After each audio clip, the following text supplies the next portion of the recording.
नासिकेत महाराजांनी त्यांच्या जीवनामध्ये काय केलं, एवढे ग्रंथ निर्माण केले, परंतु आता एखादा ग्रंथ काय, एखादी कविता जरी लिहिण्याकरता घेतली तरी वाक्यरचना आठवत नाही महाराज. का? बुद्धीची, शास्त्राची तेवढी कृपा नाही.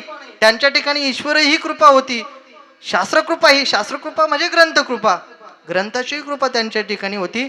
सगळ्यात महत्वाची असणारी सद्गुरूंची कृपा. ज्यावेळेस त्यांनी श्री समर्थ सद्गुरू किसनगिरी बाबांचा किसनगिरी विजय ग्रंथ लिहिण्याकरता घेतला, ग्रंथ लिहूनही झाला, परंतु एका मनुष्याने, त्यांचं नाव आपल्याला सांगता येत नाही, परंतु त्यांनी ग्रंथावरती आक्षेप घेतला.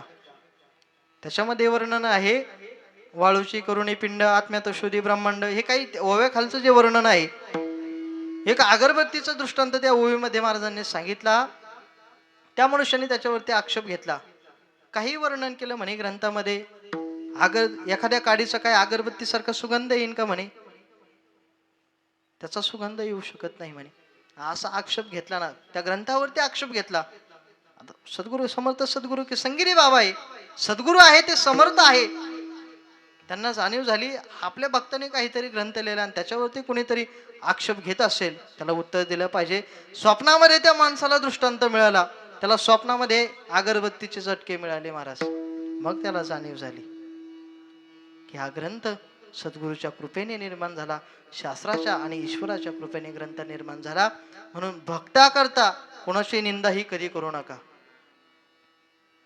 कोणाची निंदा जर करत असेल, सद्गुरू देवगडच्या बाबांनी एक चिंतन नावाचा ग्रंथ लिहिलेला आहे, एक छोटा, त्याच्यामध्ये सांगितलंय कुणाचीही निंदा जीवनामध्ये घडता कामा नाही, आणि एखाद्याची निंदा जर आपल्या समोर होत असेल तर त्या ठिकाणी थांबू सुद्धा नाही.